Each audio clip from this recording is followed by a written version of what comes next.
The street corner in winter is as cruel as a cardboard box. I feel like I live in a paper bag. Remember those? We used to go to the liquor store back when we had money, and our booze was wrapped up in a brown paper bag. Now it is us who have been sold. Now we are in the bags, drunk as a bottle full of vodka. But we ourselves are empty as the bottles we toss away on the streets. On the streets is where we have been tossed away, as cold as a beer in a liquor store freezer. I miss beer. Remember that? We used to drink and laugh together until the sun rose, and then we fucked and fell asleep, looking to all the world as if we had both died on top of each other. We'd get up, and the money would be gone, and we'd fight, and you'd leave. When you left the last time, you never came back. Your liver had it, and you died on, of all things, a fucking street corner with a bottle in your hand. The brown paper bag was still around it. You were found face down in a cardboard box. When they took you, I stayed there.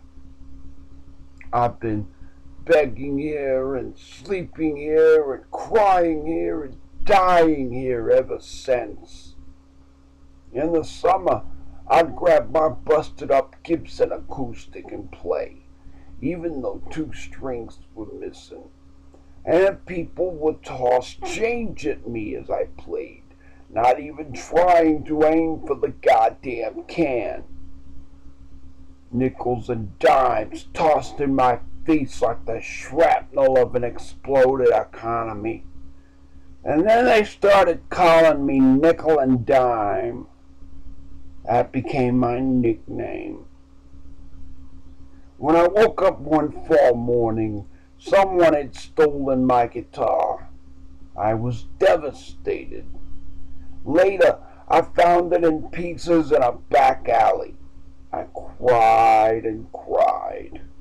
Tried to sing, but my voice is too raspy and weak to get any money for it. Now it's winter, and I beg, and the name has taken on a negative connotation. Some nice doctor walking down the street one day offered me a free health exam.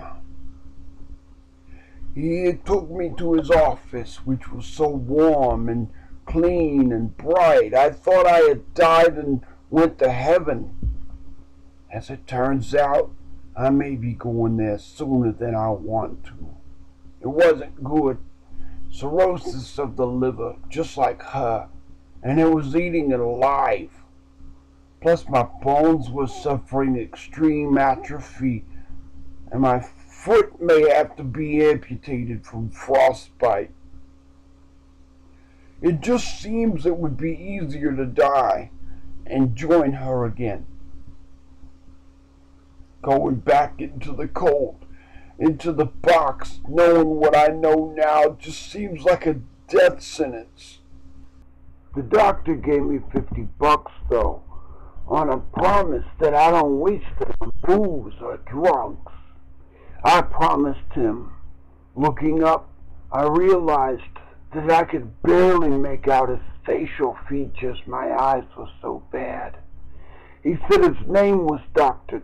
Tan, like T-A-N, but Tan was pronounced like baton if you said baton, so it was Dr. Tan.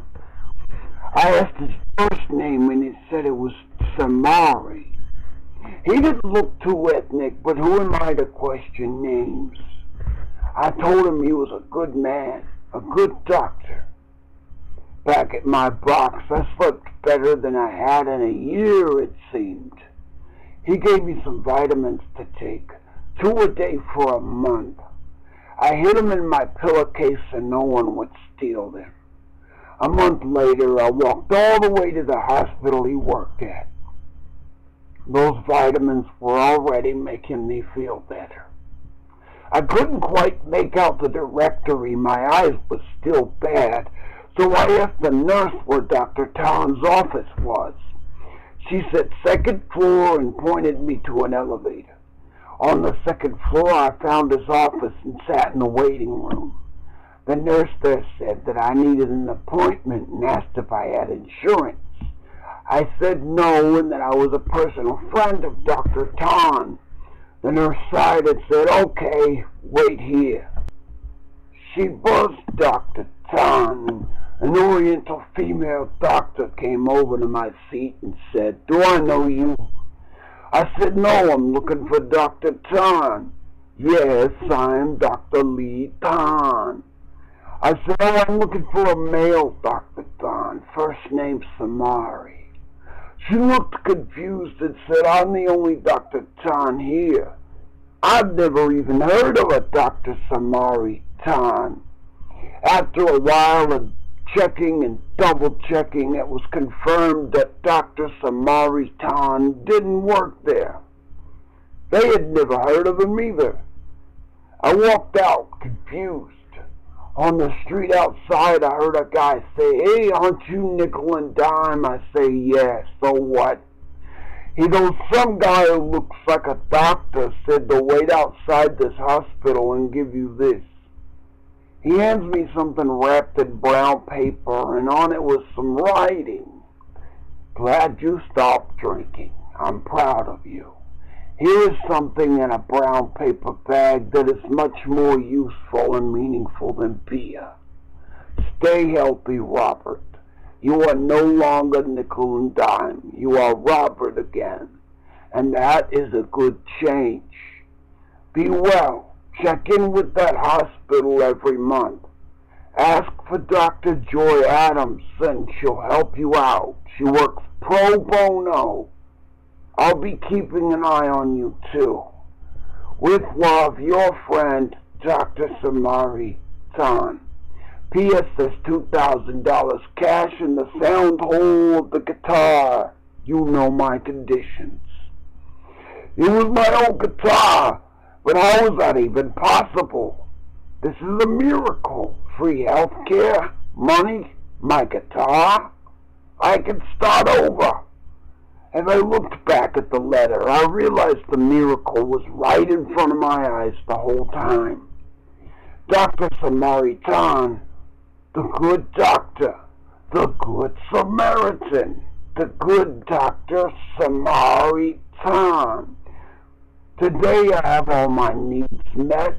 I'm off the streets and I haven't touched alcohol in almost a year. Even though nobody believed me, I knew the truth, and I used the chance that Samari had given me to have a better life. No more cardboard boxes, no more playing for change, no more freezing nights on the street. My life was indeed completely changed. And I owe it all to a man. Well, was he an angel? I think so. Who I never saw again. I'll probably never see him again. But I know he watches me. I take out my guitar and I start playing. I sing because I'm happy.